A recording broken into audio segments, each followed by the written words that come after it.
Vamos orar, Pai, continua a falar conosco, nós honramos a Tua presença neste lugar. Sabemos que é a Tua vontade falar conosco, se revelar a nós. Assim como fizeste com Teu Filho Jesus na cruz, demonstrando tão grande amor por nós. Continua a se revelar nessa manhã conosco. Enquanto nós adoramos, o Senhor estava aqui. Enquanto ceiamos, o Senhor está aqui. Enquanto ofertamos, o Senhor está aqui. Enquanto oramos, o Senhor está aqui. Enquanto abrimos a Tua palavra, o Senhor está aqui.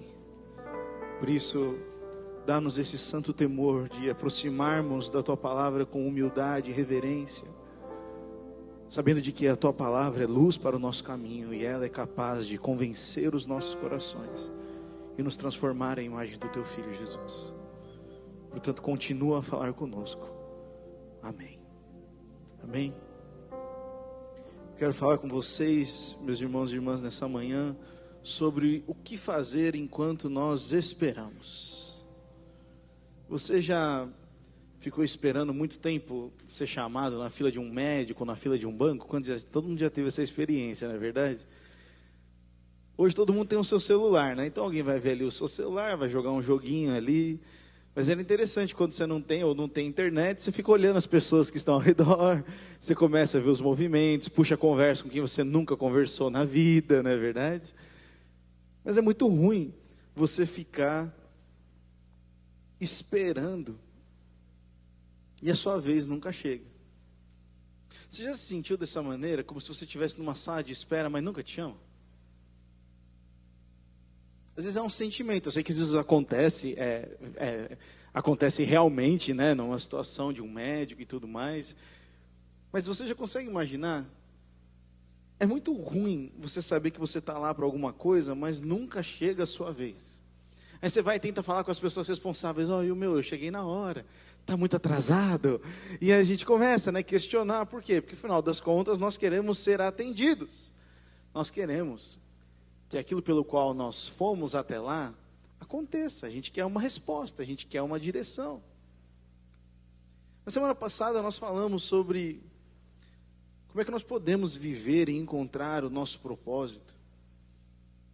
E eu compartilhei na semana passada que o nosso propósito ele se inicia não a partir dos resultados que nós temos na nossa vida, mas a partir do sim que nós damos a Jesus.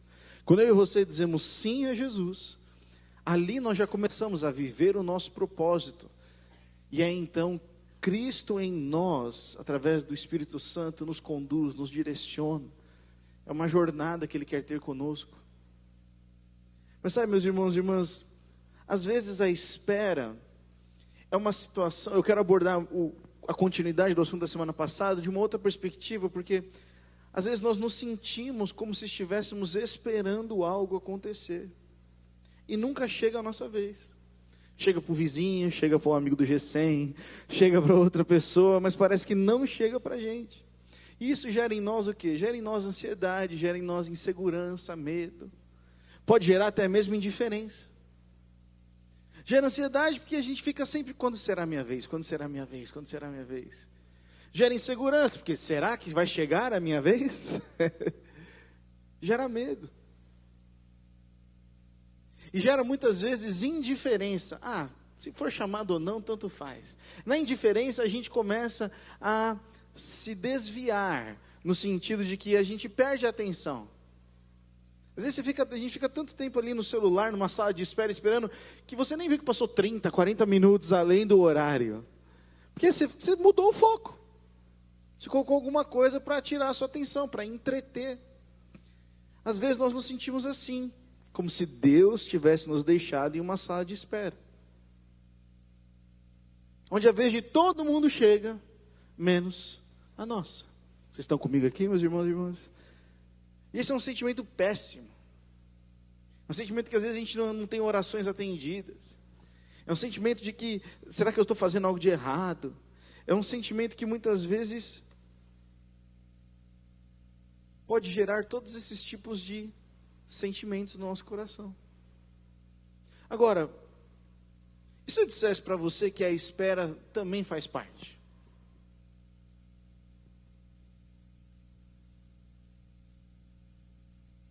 E se eu te dissesse que às vezes esperar no Senhor faz parte? Faz parte de uma promessa, faz parte de aperfeiçoar o nosso coração. Mas sabe, meu irmão, minha irmã, eu quero falar nessa manhã hoje sobre o que a gente pode fazer enquanto nós esperamos. O que nós podemos fazer enquanto esperamos? Nós vamos mudar a nossa atenção para outras coisas que não pertencem a Jesus? Vamos aplicar agora, sair um pouco do exemplo do médico, do hospital, e vamos pensar agora na nossa vida com Deus, certo? Quando algumas coisas não acontecem, nós vamos desviar a nossa atenção da promessa, daquilo que é importante, e vamos começar a se atentar com as coisas dessa vida, com as coisas que são urgentes, com as coisas que muitas vezes podem roubar aquilo que é mais importante? Todos nós corremos o risco de ficarmos desatentos, sim ou não, gente? Todos nós corremos esse risco. Não tem nível de experiência que modifique isso. A única maneira como nós podemos permanecer atentos, como meu pai mesmo disse, é nós estarmos conectados na videira, olhando sempre para Jesus. É a única maneira que a gente não perde o foco. Agora, Jesus falou algo importante, principalmente relacionado à sua volta. Quantos sabem que Jesus voltará? Amém? Jesus voltará. Nós cantamos isso hoje. Ele vai voltar. Ele vai voltar para buscar a sua igreja. Ele vai voltar para buscar uma igreja santa. Vai buscar para aqueles que creem nele. E Jesus falou que as únicas palavras que Jesus fala especificamente sobre esse assunto estão registradas em Mateus 24 e 25. Eu quero ler com vocês hoje o texto de Mateus 25, onde Jesus ele vai falar o que nós devemos fazer enquanto nós esperamos. No texto de Mateus 25, Jesus vai falar sobre 3 parábolas. Eu quero que você frise bem que nós vamos ler essas 3 parábolas. Eu não vou explicar profundamente cada uma delas, porque aqui eu quero dar uma ênfase na ideia geral na qual Jesus está chamando eu e você e chamando os seus discípulos que ouviram pela primeira vez aquilo, foram os primeiros ouvintes de Jesus. A primeira parábola é a parábola das 10 virgens. A segunda parábola é a parábola dos talentos, ou dos 3 servos. E a terceira parábola é a parábola dos bodes e das ovelhas. Jesus, lá em Mateus 24, 25, ele está falando sobre o fim dos tempos, o que vai acontecer, mas ele também diz o que nós devemos fazer enquanto esperamos a sua volta. Nós estamos esperando a volta de Jesus, sim ou não? Nós cantamos aqui, Maranata, Senhor. Nós não estamos vivendo aqui esperando a aposentadoria, nós estamos vivendo aqui clamando para que Jesus volte. E a expectativa de que Jesus volte ou nos mantém em missão ou nos mantém ocupado com este mundo. Quem tem os olhos de que Jesus voltará e voltará para nos buscar e voltará para uma noiva, para uma igreja, essa pessoa não consegue ficar parada, porque ela quer se tornar, ele quer que outras pessoas cheguem e façam parte dessa igreja, ele quer que outras pessoas estejam eternamente nesse reino, celebrando as bodas do Cordeiro, como diz lá o texto de Apocalipse. Agora, a pessoa que não tem a perspectiva de que Jesus voltará, ou acha que isso é uma coisa distante, uma coisa, às vezes até mesmo, já conversei com cristãos que acham que isso é quase ficcional, de tanto tempo que demora. E o problema é que quando a gente acha que nunca vai ser chamado, e de que isso nunca vai acontecer, a gente ocupa a nossa cabeça com coisas deste mundo. E aí, com isso a gente pode perder aquilo que é mais importante. Em Mateus 24, Jesus começa falando sobre alguns fatos que vão acontecer. Ele fala sobre a destruição do templo de Jerusalém, ele vai falar dos sinais dos fins dos tempos, ele vai falar sobre falsos cristos, sobre guerras e rumores de guerra, fomes, pestes, terremotos, perseguição aos cristãos, aumento da maldade, esfriamento do amor, mas também que o evangelho vai ser pregado em todas as nações. Cada semana tem uma guerra nova estourando, vocês percebem isso, gente? Nós estamos falando de guerra contra nações. Quanto mais guerras, muitas vezes, entre relacionamentos, entre coisas menores que muitas vezes a gente não é nem noticiado. Nós temos muitas pessoas sofrendo não só com fome, mas as doenças.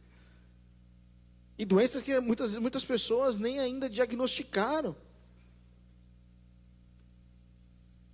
Estamos vendo cristãos sendo perseguidos.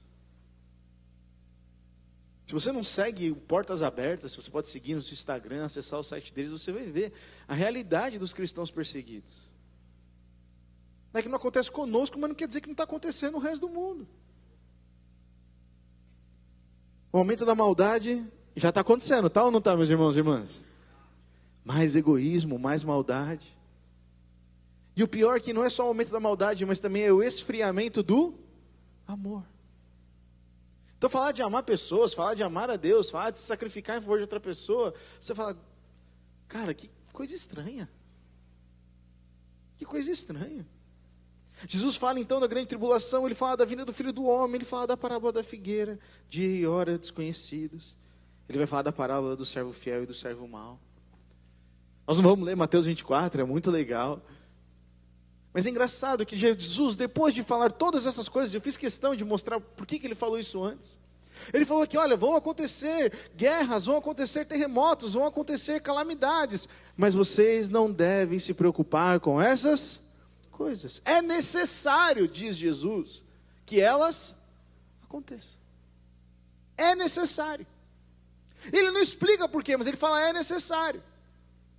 E tem muita gente, quando pensa no fim dos tempos, gasta um tempo danado para tentar adivinhar quem é o anticristo, onde vai acontecer as coisas, se quem vai ser eleito ou não significa alguma coisa, se aquela pessoa que viajou, se aquela pessoa que assumiu, se a nação... E ficam... O que tem na internet de vidente de Apocalipse é uma coisa absurda. E Jesus falou, eu não sei. E um monte de gente quer ficar tentando, e aí Jesus fala, presta atenção, vai acontecer todas essas coisas, porque, meu irmão, minha irmã, Jesus não quer que a gente seja ignorante quanto à sua volta. Aquele negócio de que os crentes vão ser enganados, porque o anticristo é muito poderoso, deixa eu te dizer, é mentira. Ele vai tentar enganar até mesmo os eleitos, mas quem conhece Jesus não será confundido, amém, gente? Então nós poderemos olhar os sinais, poderemos olhar os terremotos, poderemos olhar as guerras e falar, eu estou vendo, Jesus está voltando. E não se desesperar. E não ficar maluco da vida. Mas Jesus não dá essa notícia e fala, vai acontecer esse caos aí? Falou, tchau. Ele, depois de explicar sobre estas coisas que nos chamam tanta atenção, ele conta 3 histórias. Entendeu a sequência agora? Agora nós vamos ler essas 3 histórias. Jesus, ele está falando, prestem atenção nos sinais. Mas também prestem atenção no que está acontecendo no mundo. E depois ele fala, preste atenção o que vai acontecer na igreja. Existe o julgamento do mundo, sim. Mas existe também o julgamento da igreja. Porque Jesus vem para buscar uma noiva que é santa. Repete comigo, santa. Então, ele vem para buscar uma igreja santa, que não é perfeita, mas ela representa nós que somos os santos, que fomos lavados e comprados pelo sangue de Jesus. Somos santificados porque cremos nele, cremos nessa obra redentora e maravilhosa da cruz. Mas não se engane, meu irmão. Jesus fala que no meio das ovelhas existem lobos. Existem pessoas que estão pregando o evangelho e fazendo todo tipo de artimanha, usando o nome de Deus. Jesus vai limpar a igreja antes de vir buscá-la. Isso é bíblico. E depois de ele falar dessas coisas, ele vai contar essas 3 histórias, que tem a ver comigo, com você, tem a ver com a igreja, tem a ver com o mundo. Eu coloquei o texto aqui, nós vamos ler agora Mateus 25 inteiro. Então eu vou pedir a sua atenção para você acompanhar o texto comigo, ou se você tiver a sua Bíblia aí. Eu não vou parar no texto para fazer explicações, nós vamos conversar no final. Mas nós precisamos ler esse texto, porque ficar lendo a Bíblia em partes, nesse sentido, não é muito bom. Quando Jesus conta uma parábola, nunca leia a parábola pela metade, tá bom? A dica de leitura, leia a parábola começo, meio e fim. Se Jesus contou uma história inteira, leia o capítulo inteiro. Não corta só a parte que gosta, leia tudo, porque tudo tem um porquê. Tem um porquê de Jesus ter explicado desta maneira. Primeira parábola, então, é das 10 virgens.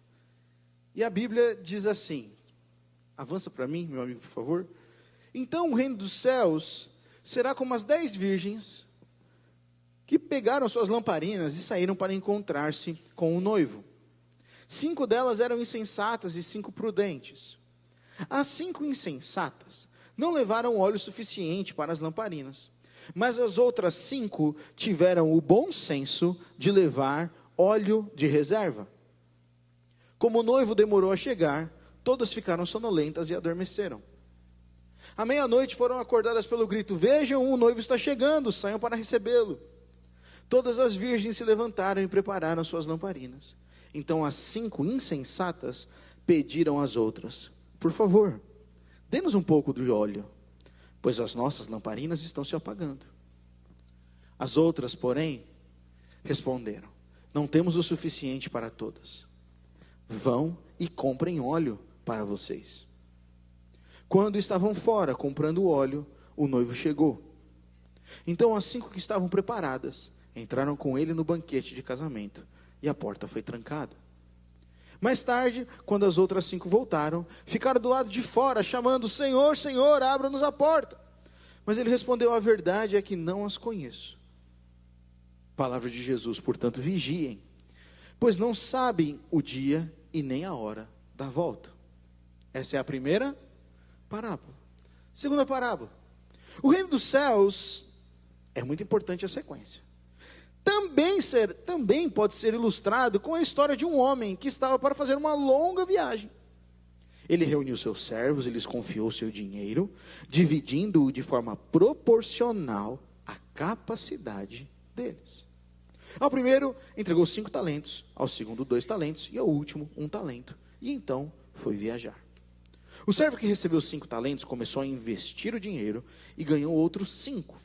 O servo que recebeu 2 talentos também se pôs a trabalhar e ganhou outros 2.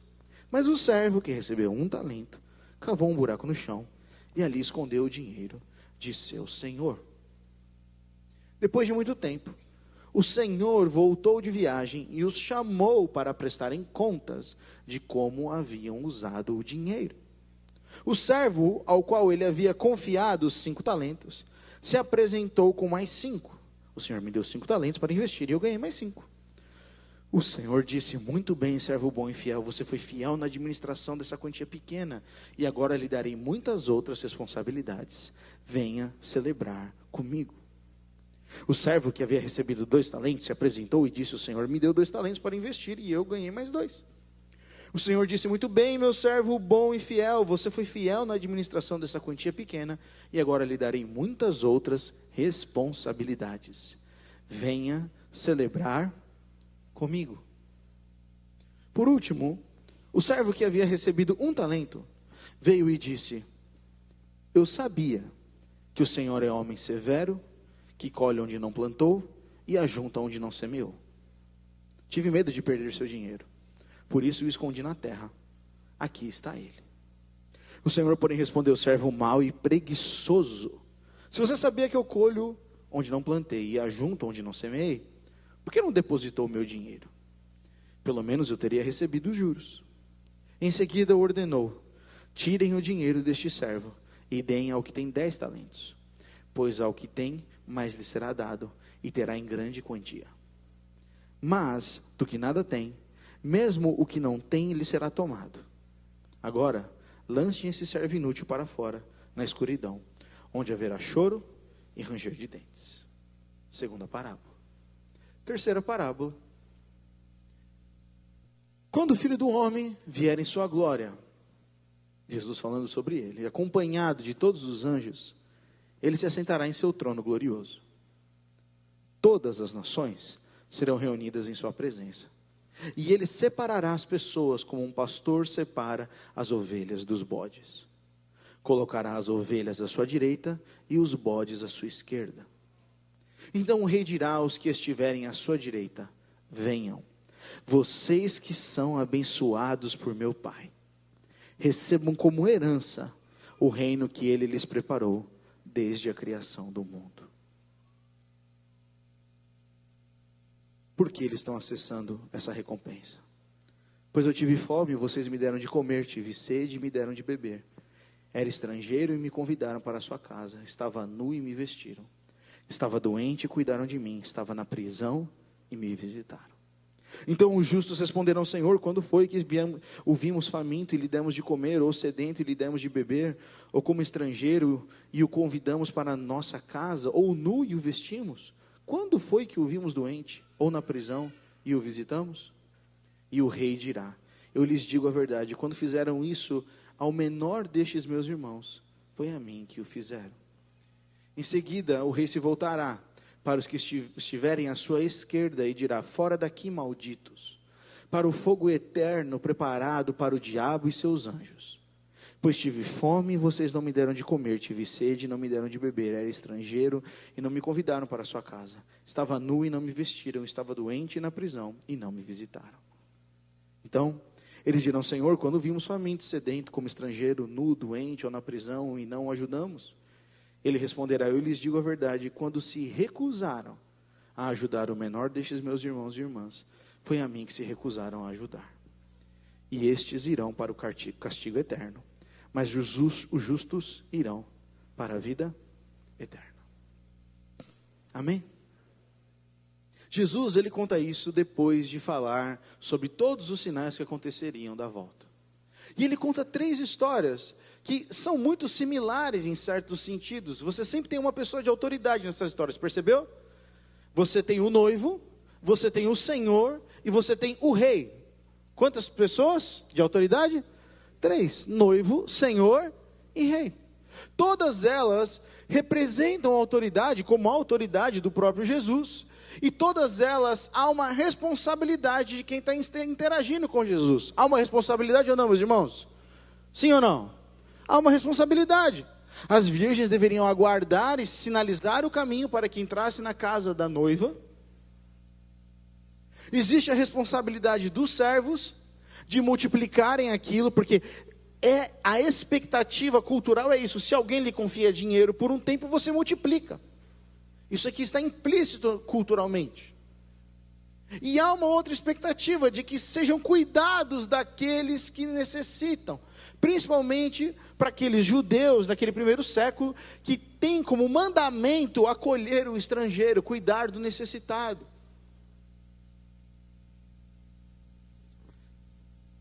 Vamos comparar as 3 parábolas. Na parábola das 10 virgens, Jesus está falando para a gente sobre perseverança na preparação. Você pode repetir comigo essas 2 palavras? Perseverança na preparação. Qual que é a grande diferença daquelas 5 prudentes? Elas têm óleo extra, certo? Estocar óleo é a necessidade de manter uma relação pessoal e íntima com Deus, que é algo intransferível. Assim como as virgens prudentes não podiam compartilhar o óleo com as nécias, com as imprudentes.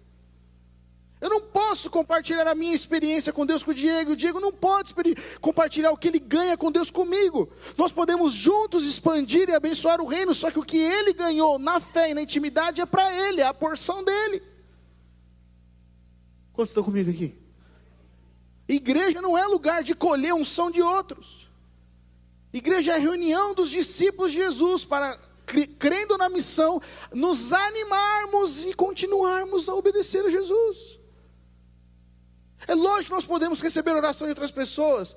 É lógico que nós podemos receber aquilo que o Senhor deu para uma pessoa como sabedoria, como graça.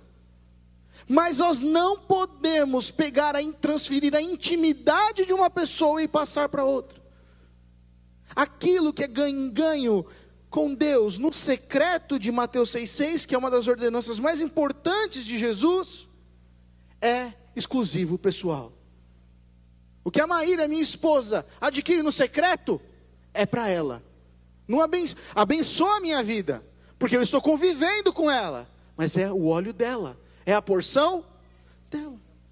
A minha é a minha. Agora, se você tem um homem ou uma mulher juntos, como que se transforma? Aquele ambiente da casa é transformado, é ou não é, meus irmãos? Lógico que é, os 2 estão estocados. Quando passa um momento de tribulação e dificuldade, os 2 têm fé. Fé durante a espera. Você percebe, gente, que a Bíblia diz que o noivo demorou para chegar. Quem dormiu foi só as imprudentes? Quem dormiu? Todas. Inclusive as que tinham óleo extra. Então a questão não é quanto tempo o noivo demora para voltar, mas é quem se preparou e quem não se preparou. Por isso que esse texto, Jesus está falando, prestem atenção, vocês precisam perseverar. A segunda parábola fala da multiplicação dos dons. Talentos era uma medida de alguns dias de trabalho, de algum tempo de trabalho, mas também pode ser interpretado como algo, como a Bíblia diz, e algo que Deus deu às pessoas, como os dons. Quem dá dons, gente? É o Espírito Santo. A palavra vai dizer lá em 1 Coríntios, que o Espírito Santo distribui os dons conforme lhe apraz, conforme ele quer. Mas, preste atenção comigo, os dons do Espírito Santo só têm um propósito. Os dons do Espírito Santo só têm um propósito: edificar a igreja. Nós somos parte da igreja? Sim ou não? Então o meu dom edifica você e o seu dom me edifica. E nós juntos nos fortalecemos para que a igreja do Senhor Jesus brilhe como luz para este mundo. Dons não existem para serem aplaudidos pelos homens e reconhecimento próprio. Esse tipo de gente que faz isso, esse é o tipo que Jesus vai limpar da igreja. Isso a Bíblia diz, tem inúmeros textos, tem Isaías, tem no Antigo e no Novo Testamento. Ele não divide a sua glória com ninguém. Por isso que o apóstolo Paulo vai falar, os dons existem para edificar a igreja, e a igreja é do Senhor. Então, na segunda parábola, ele está falando do quê? Os dons dados por Deus para edificar a igreja e assim expandir o reino sobre a terra. Você percebe, gente? Cada um de nós recebeu os dons e nós temos que usá-los e multiplicá-los na vida de outras pessoas. Repete comigo, eu tenho um dom. Mais forte, eu tenho um dom. Já que nós estamos quebrando mentira, igual nós cantamos, essa parada de que você não tem dom é uma mentira. É para te deixar imerso na comparação, no medo e longe da missão.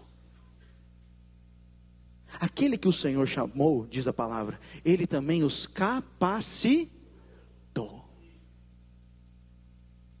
Aí não, eu rejeito essa capacitação. Tá bom, mas você não pode dizer que não está disponível para todo aquele que crê.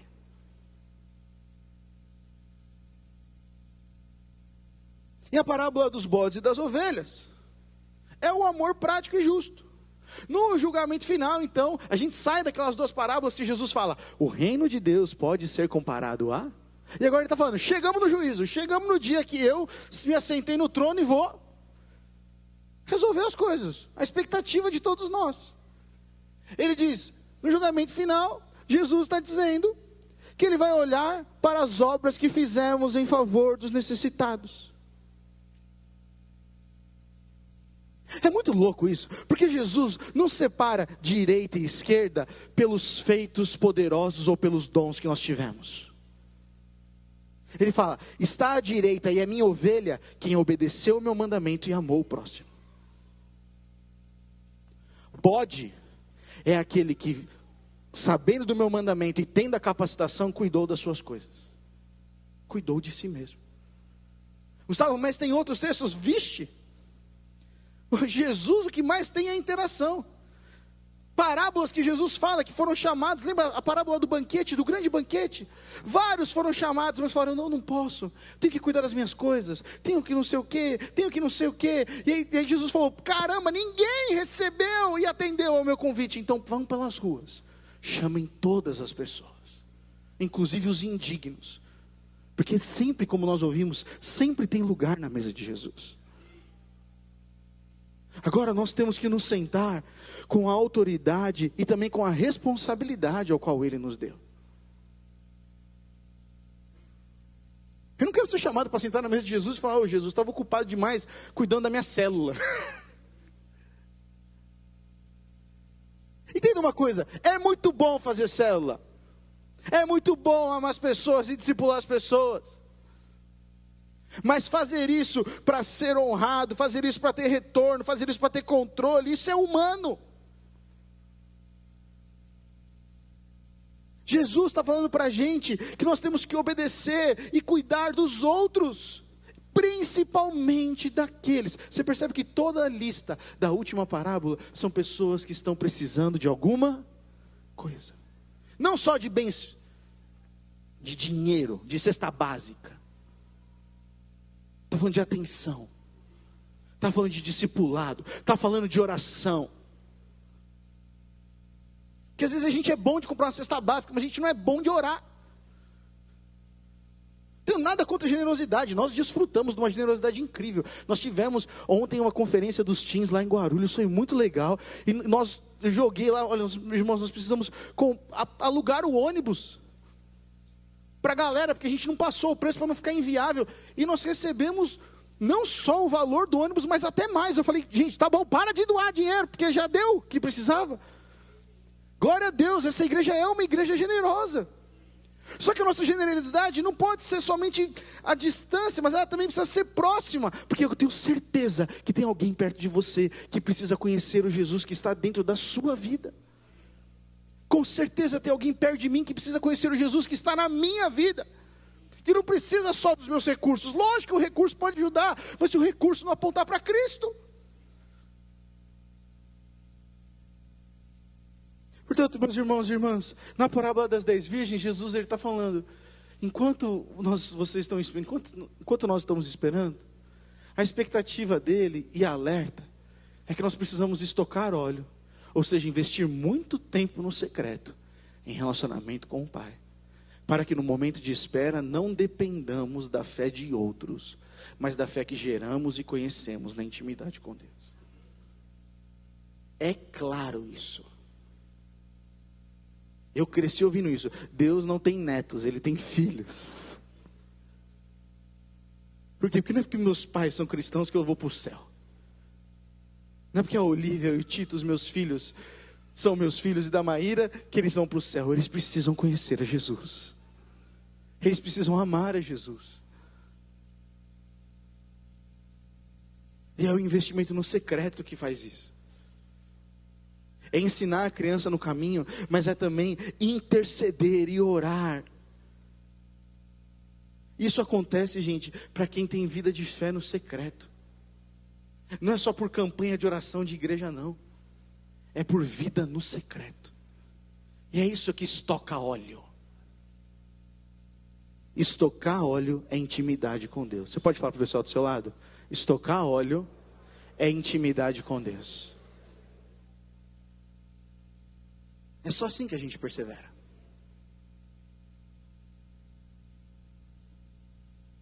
A parábola dos talentos. Jesus está dizendo que enquanto esperamos, a sua expectativa e a sua ordem é que sejamos fiéis com os dons que recebemos do Espírito Santo para edificar uns aos outros na igreja, para que todos capacitados possamos amar o próximo e fazer discípulos. Meu irmão, minha irmã, se você está enterrando o seu dom, Jesus vai vir um dia, voltar e vai cobrar. Por que você não usou o seu dom para edificar as pessoas que estavam próximas de você? Isto é Bíblia, não sou eu que estou querendo colocar medo em você, porque eu também fiquei muito temeroso quando eu li isso aqui. Tem que ser uma prioridade edificar uns aos outros. Por isso que o nosso grupo, nossa célula, chama grupo de comunhão, edificação e multiplicação. Porque tem que edificar uns aos outros.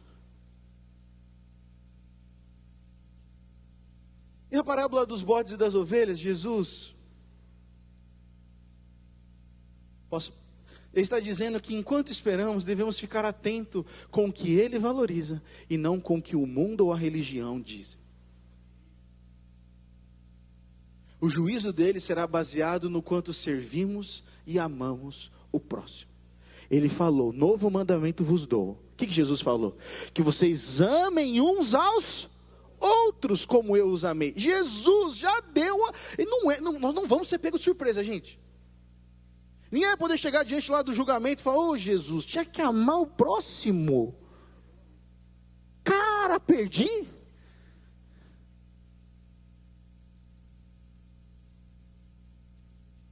Não vai dar. Não vai dar. Por isso, nessas três perspectivas, você percebe, quando Jesus está ensinando sobre o fim dos tempos, ele não fica tentando declarar quem vai ser, quem não vai ser, que governo que vai ser, que não vai ser, que tipo de governo vai ser, que não vai ser, que tipo de dinheiro vai ser, se vai ter moeda do Bitcoin, do inferno ou não vai ter. Jesus está falando, presta atenção, vocês precisam prestar atenção nas direções que eu estou dando para a intimidade. Vocês têm uma missão, eu com Deus, vocês têm uma missão como igreja, vocês têm uma missão para com o mundo.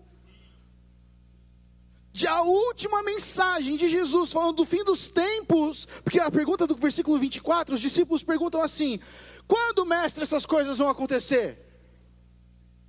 Nós humanos queremos saber quando. Por quê? Porque se a gente saber quando, a gente tem o controle. Então a gente se arrepende na beiradinha, lá no finalzinho. A gente vive a nossa vida como a gente quer. No final a gente fala: Jesus, me salva, amém. É sobre missão. Salvos nós já fomos na cruz. E a missão? Enquanto vocês estão esperando, na perspectiva pessoal, façam o quê? Intimidade, estoca óleo, quarto secreto, intimidade com Deus. Conheçam o seu Pai. O texto lá de 1 João vai dizer: pais, eu escrevo para vocês porque vocês conhecem aquele que é desde o princípio. O nível mais alto de maturidade para o apóstolo João é quem conhece o Pai. Não é quem fez curso. Quem conhece o Pai, conheceu o Pai na intimidade do secreto. A perspectiva da igreja. Como igreja, nós não estamos aqui para ser o clube de Cristo. Nós não estamos aqui para ser os separados, para ter o nariz empinado e falar: graças a Deus não somos como aqueles. Isso quem faz era o fariseu. O fariseu falava: graças a Deus que eu não sou um publicano. Nós não somos esses, meus irmãos. E nós também temos uma missão para com o mundo. Eu estou vivendo no mundo, mas não sou dele. Meu coração não pertence a este mundo. Mas eu estou nesse mundo sim, para ser sal e luz da terra. Mas meu coração não pertence a este mundo. Por isso, meus irmãos e irmãs, Jesus quer que enquanto esperamos sua vinda, vivamos em missão de obediência. A banda pode subir aqui. E a missão é isso: intimidade com o Pai, edificação e expansão do reino, e em cuidado e serviço a quem não o conhece. Essa é a missão. Porque senão a gente fica criando aí você vai ter um grupo de pessoas que vai falar que a missão é só cuidar dos pobres, mas eles não se importam com a intimidade com Deus. Aí vira assistencialismo. Tem gente que faz muito melhor obra de assistencialismo do que nós cristãos. E que eles continuem fazendo assim, para abençoar as pessoas, mas que a gente possa também levar o evangelho quando a gente leva alguma coisa para alguém. Tem outras pessoas que só vão falar da igreja. Então tem outras pessoas que só vão falar nos dons. É o dom, é o dom, é o dom, é o dom, é o dom. Então qual é o seu dom? 50 mil dom, escala de dom. Mas é tudo aqui. O dom que não está na missão não atrai o sobrenatural de Deus. Porque o sobrenatural de Deus é para convencer aqueles que estão fora. Sabe por que eu creio em Jesus? Porque Ele morreu por mim na cruz. Não porque eu vi um morto ressuscitar. Se eu ver um morto ressuscitar, minha fé aumenta. Pra caramba. Quem não quer ver? Mas se um morto ressuscitasse na frente desse bar que tem aqui na frente aqui, quantos não vinham correr para cá? Porque eles não estão esperando isso. Mas quem vai amá-los a ponto de ir lá? Esse é o chamado para nós. Gente, Jesus falando sobre o final dos tempos, Ele fala: o mais importante não é vocês saberem os detalhes, o dia e a hora, é continuarem na missão, intimidade com Deus, edificando uns aos outros, amando as pessoas e fazendo discípulos. E o interessante, gente, é que em todas as parábolas, os que não estavam preparados, não perseveraram, estacionaram no medo, justificaram suas atitudes por conhecer o Senhor mal, ou por não conhecer. Todos acabaram no mesmo destino. Ficaram longe daqueles que chamou e confiou neles. As 5 imprudentes ficam do lado de fora. Aquele que falou: eu conheço você, eu conheço Mas não fiz nada. Não trabalhei. Não fiz nada. Esse foi jogado onde há choro e ranger de dentes.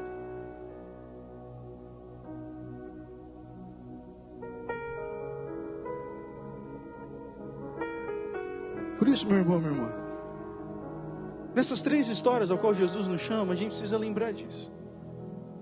Nós precisamos de perseverança na intimidade com Deus. Cada um de nós deve cultivar um relacionamento íntimo e pessoal com Deus e manter a nossa fé viva e operante. Viva e operante. A multiplicação dos dons e a edificação da igreja, nós devemos usar os dons e talentos que Deus nos deu para abençoar e edificar uns aos outros, para que o reino seja expandido. E nós precisamos cuidar dos necessitados e precisamos servir o mundo. A igreja deve estar assim envolvida de ações de serviço e amor prático, cuidando dos mais vulneráveis, respondendo à necessidade do mundo. Essa igreja só não tem um trabalho melhor social porque você está esperando a gente criar um ministério. O que você pode fazer? Você viu o meu ponto eletrônico aqui? A igreja, a instituição, vai fazer pouco. Mas você, como filho e filha de Deus, que conhece esse Jesus, que foi alcançado por esse amor, pode fazer. É o seu dom que precisa ser amplificado para que outras pessoas possam conhecer a Jesus. Mas o que a gente pode fazer enquanto nós estamos esperando? Nós vamos pegar os celulares das nossas vidas e ficar perdendo nosso tempo, viciados em distração, viciados em distração. Deus nunca chega atrasado, mas muitas vezes nós estamos esperando ser chamado na sala errada.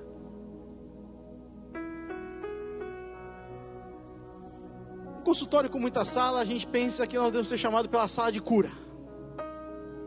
Nós estamos esperando ser chamado pela sala do sucesso. Nós estamos esperando ser chamado pela sala do casamento. Nós estamos esperando ser chamado pela sala da prosperidade. E tantas outras. Então a gente está esperando.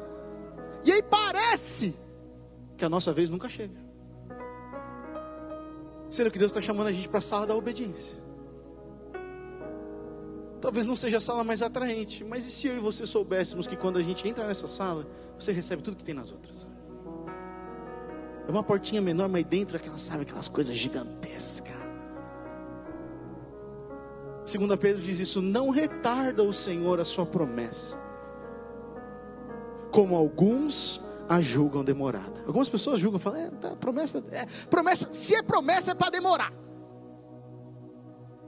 2 Pedro diz, a Bíblia, o Senhor não retarda a sua promessa, pelo contrário, Ele é longânimo para convosco, não querendo que nenhum pereça, senão que todos cheguem ao arrependimento. A promessa vem, mas Ele tem muita paciência, longânimo é isso, tem muita paciência para quê? Para que a gente alcance a promessa com um coração arrependido, para que a gente não alcance a promessa com um coração orgulhoso, porque uma promessa com um coração orgulhoso pode levar a gente à ruína, mas uma promessa com um coração arrependido nos leva à dependência. A promessa com o coração arrependido faz com que a gente não se desconecte uns dos outros. Uma promessa com o coração arrependido mantém os olhos somente em Jesus Cristo. Por isso que o propósito de Deus para a nossa vida é essa. Lembra disso, Jesus, Ele morre por nós na cruz. Nós recebemos um novo coração. Ele nos encheu do Espírito Santo e nos enviou para uma missão. Não parou no Espírito Santo. Não pode parar no Espírito Santo. Porque senão é um evangelho egoísta, meus irmãos e irmãs. Que é infelizmente a maior parte da nossa cultura evangélica brasileira. Queremos só para nós aquilo que o Senhor desenhou originalmente para os outros. Porque um dia nós fomos os outros. Fomos alcançados pela graça. Então o que a gente está esperando para viver o propósito de Deus para as nossas vidas? Ele já te chamou. Mas eu nunca ouvi um chamado. O chamado está aqui, ó. Eu não sei qual é o meu chamado. O chamado está aqui. Eu nunca recebi um chamado específico. O chamado está aqui. Mas eu não sei qual é o meu dom. Porque precisa procurar o Espírito Santo. Mas o chamado está aqui. quando eu for levantado, atrairei todos a mim. Esse é o chamado. Filhos e filhas é o chamado. E a partir disso há um movimento. A partir disso há uma missão. Amém? Levante-se para nós orarmos. Obrigado pela sua atenção, seu amor. Não estou bravo, estou convicto.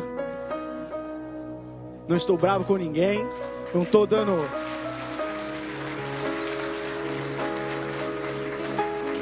Não, porque eu falo assim, mas não tem a ver comigo. Eu só estou convicto. Sabe quando eu recebi essa mensagem? Eu tenho a honra de poder ministrar um estudo bíblico numa escola, toda quarta-feira à tarde, para alguns cristãos daquela escola, adolescentes. E a galera ali falou que queria estudar sobre o Apocalipse. Eu falei, oh Jesus, como é que eu vou ensinar Apocalipse? Tanta cabeça de igreja diferente aqui, cada um com uma denominação diferente. E aí o Espírito Santo falou, fale o que eu falei sobre o fim dos tempos. Deus me deu essa palavra quando eu estava ensinando um grupo de 6 adolescentes sobre Jesus. Não foi para preparar para esse culto. Foi porque eu estava lá com aqueles. Você não tem noção da revelação que o Senhor pode dar para você quando você estiver na missão. Você não tem noção do poder que você pode desfrutar no momento que você está em missão. Mas só dá para experimentar quem disse sim. Ele já chamou eu e você, meu irmão, minha irmã. Desperta tu que dormes. Despertemos aquilo. Não enterre mais o seu dom. Não enterre mais o seu dom. Você tem tanta gente com dom capacitada nessa igreja, Senhor amado, que igreja próspera de dons. Mas a gente precisa ir. A gente precisa dizer, eis-me aqui. Não é para o meu aplauso, não é para eu ser conhecido, é para a glória e honra do Senhor Jesus. Mas meu irmão e irmã, nós vamos orar aqui. Mas estenda suas mãos ao Senhor agora. Entregue-se, renda-se, não para receber agora, mas renda-se ao Senhor agora e diga isso. Fala, Senhor, eu me entrego a Ti, Senhor. Eu reconheço que o Senhor já me chamou. Eu não preciso esperar outro chamado, Senhor. Eu não preciso ver morto andar para crer mais em Ti. O Senhor já me ama na cruz. Eu quero ver sim sinais e maravilhas. Eu quero ver acontecendo através de mim, Senhor. Mas por isso eu digo o meu sim em primeiro lugar. Eis-me aqui, Senhor. Consagre-se ao Senhor agora, meu irmão, minha irmã. Faça a sua oração agora, levante a sua voz agora e diga isso. Eu não vou orar no microfone. Levante a sua voz agora e diga isso. Senhor, eu consagro onde eu estou com o que eu tenho. Eu consagro a minha idade ao Senhor. Eu consagro aquilo que eu tenho, o momento que eu estou. Eu consagro a Ti, Senhor. Ore agora. A banda só vai ministrar os instrumentos, porque é a sua oração que precisa ser ouvida agora. Não é nenhuma canção, é a sua oração que precisa ser ouvida.